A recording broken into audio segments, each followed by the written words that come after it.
ومن يؤمن بالله يهد قلبه. Assalamu alaikum. Well, I can see the light is there. That was a very inspiring speech we heard. I'm just very professional, and I'm not a very professional speaker, so I want to apologize for my poor English. It has never extended the level of high school English, so I try to make myself clear. I didn't prepare. Well, I don't have a written speech. I would like to speak from my heart, from my own experience. I just wrote down some keywords to remember what I want to say. Well, that's about it. I'm very honored to be here, and I'm very honored to be a guest of the CDA and to be here in this beautiful country. So I would like to tell something about myself, very short about my family, my parents, my political career, if you call it like that, and then I want to talk about some solutions or cures of Islamophobia. Well, I'm not a magician, so I don't have all the answers, and I will tell you what the plans are that I have for the near future. So my name is Arnoud van Doorn. I'm 47 years old. I come from I'm Dutch. I'm born in the Netherlands, and I'm raised in the Netherlands. And all my family, they all live in the Netherlands. I'm 40 years old. I come from a Christian background.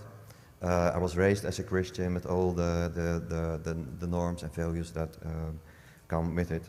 And a lot of people say, I think it's hard to convert from a Christian to Islam.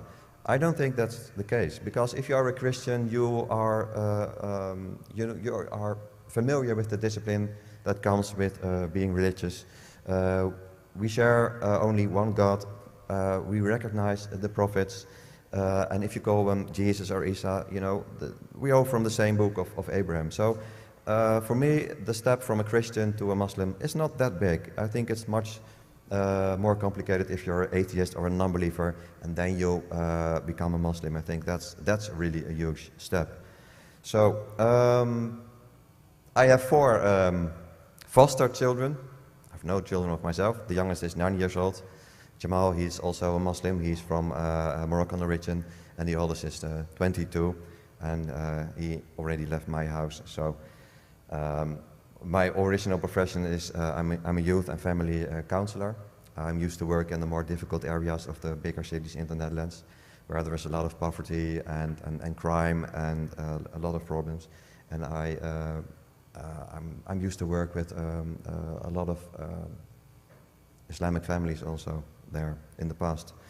How did I become a member of the PVV from Geert Wilders? That's a question that a lot of people are asking me.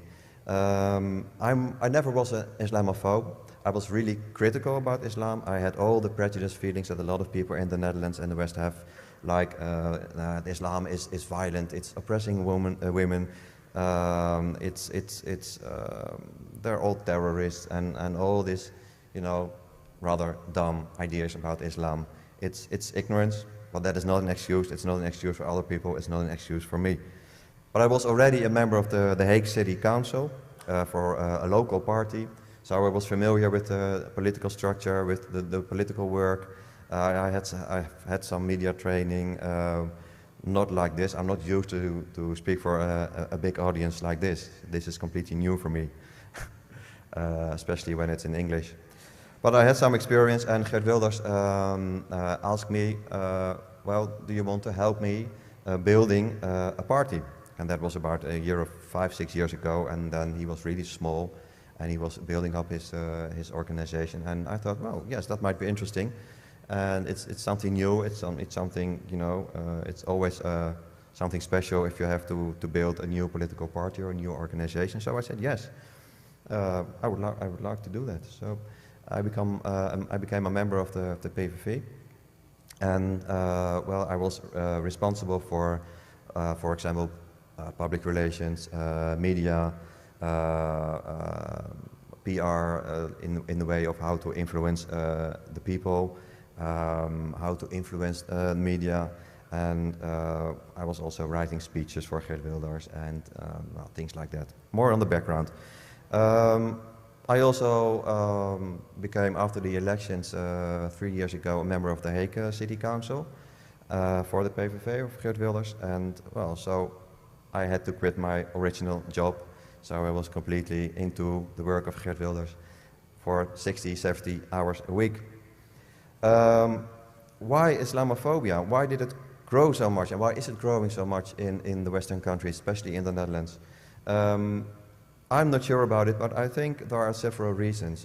We have the crisis, and people are well. We know that from the history that it's very easy to create scapegoats, and in this case, I think the Muslim community in the Netherlands is the scapegoat for the crisis, and they say everything is because of them.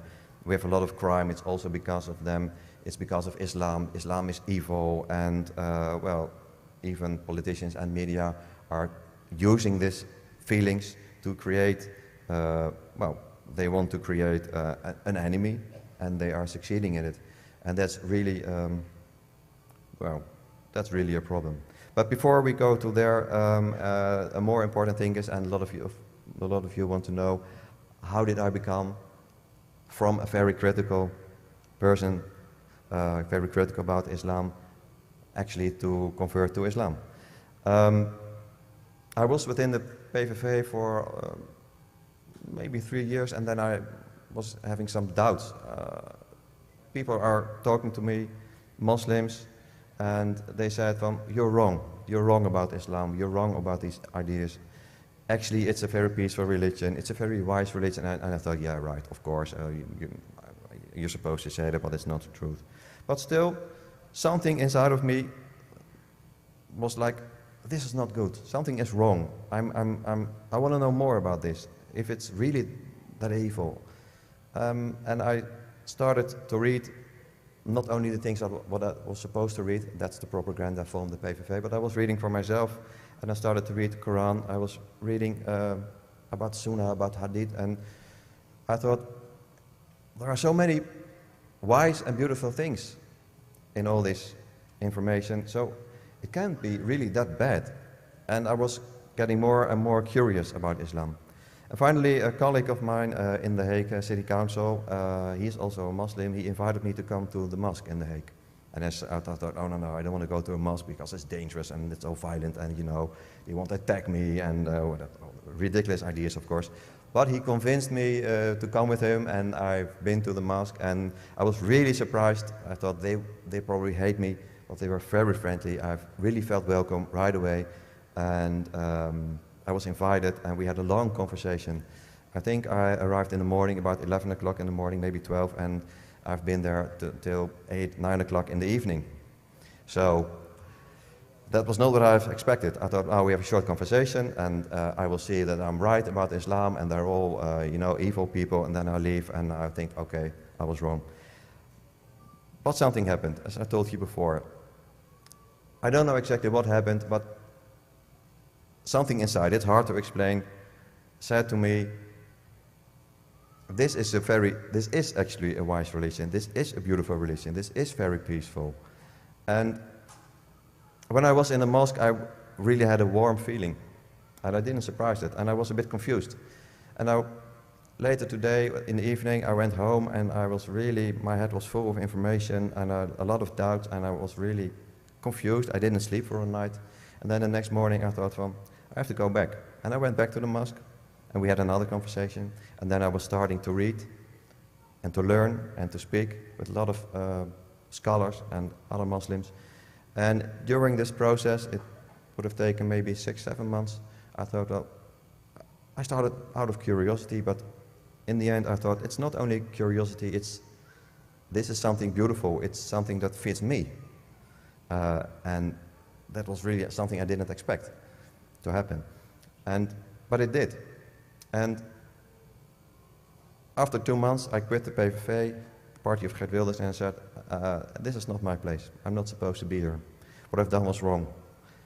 And I quit. And that was a big step, because at that moment I didn't have any job.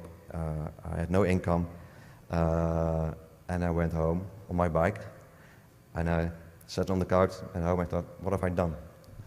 I have nothing, I've left my job, there is no way I'm going to get another job because you're too familiar, people know you, and you're... But I thought, I don't care. I felt strong at that moment, and this inner strength was growing and growing and growing in the months coming. And it felt like a warm blanket, basically. The more I was reading about Islam, the more I was studying Islam, the more I was talking with other Muslims, the more it felt like, this is me. And that ended in the Shahada, of course. Very emotional moment in the mosque in The Hague. I was there alone with only the Imam. And I was really emotional. I actually had some tears. And from that moment, well, I was a Muslim. Well,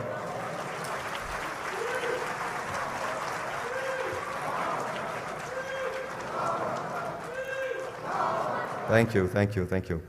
And well, if it's about Islam, I'm not a scholar. I have to learn a lot. I have to read a lot, and I have to study a lot, at least 10, 20 years, maybe longer. Well, if you study Islam, you have to study until you die. There's no end. I know that.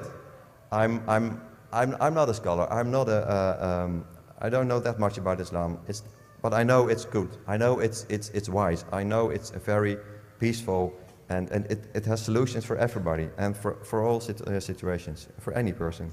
There are no exceptions. And from that moment, I thought, well, I have to do something with this. I'm not alone. There are in the Netherlands there are almost 2 million Muslims. We have 17 million people living in the Netherlands. 2 million of them are Muslims, and there are more and more people converting to Islam, and that's really a good thing.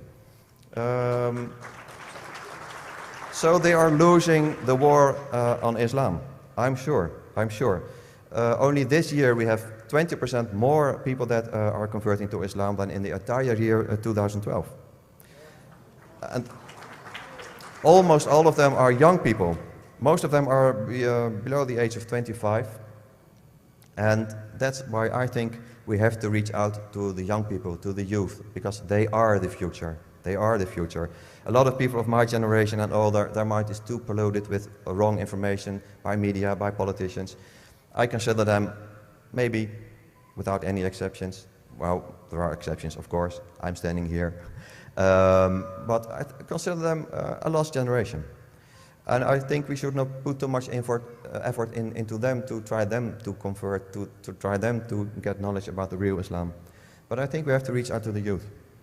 A lot of young people are really interested in Islam because they hear so many information and everybody's telling them it's wrong, it's evil.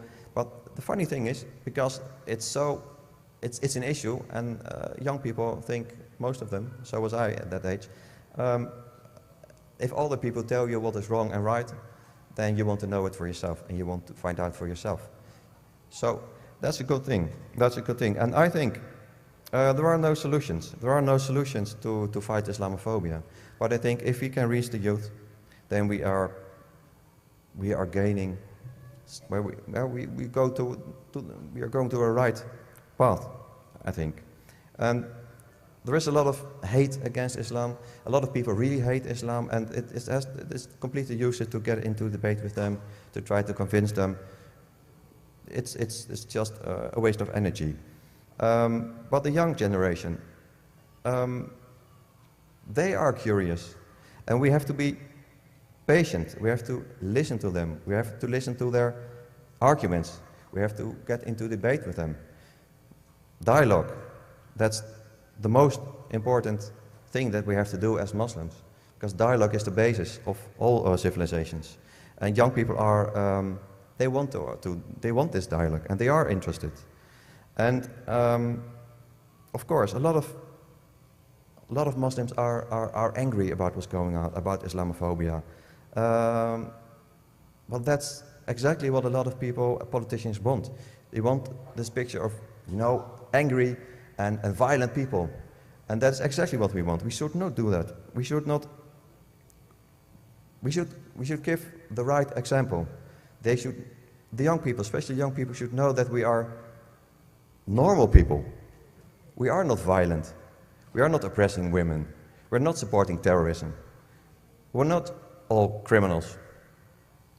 And if we give the right example and listen to them and being patient and having this dialogue, then they will see, hey, they're all normal, wise, intelligent people, and they will listen, and they will listen, and they will be interested in Islam.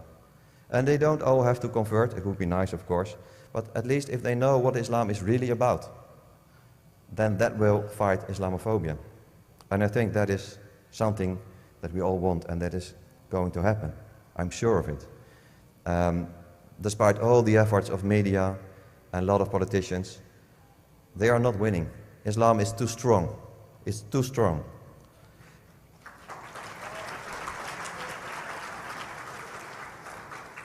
But we have to be patient. This is not something that will happen within a few weeks or in a few months or within a year. It's going to take 5 years, 10 years, 20 years. It doesn't matter. We have to be patient. Patience, I think, is the key word. At this moment, I am also trying to establish in the Netherlands a youth organization. I want to organize seminars and discussions and a lot of information that is easily reachable for young people, for children. From the age the youngest groups that we have, they are about 7, 8 years old, Muslims and non-Muslims, until the age of 20, 22, 25.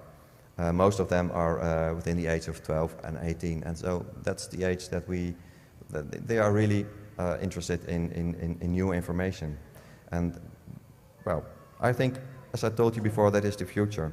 And another thing is, I have learned within the PVV of Geert Wilders, I learned all these skills, you know, about media, how to influence people, public relations, and they really hate me for this, because now I'm using all this information on the opposite, of course. So, I try people. That's one of the reasons that I'm here, of course. So, it's only 4 days, but well, I want to come back, and I travel a lot, and I want to spread my story around the world. I'm not a very important person, of course not. It's not about me. I'm just a humble instrument in the hands of Allah. But still, I think if I can tell my story to people like you, to other people, to non-Muslims, to young people, and to other people, I hope and I think that we can bring the message about the true Islam. ومن يؤمن بالله يهد قلبه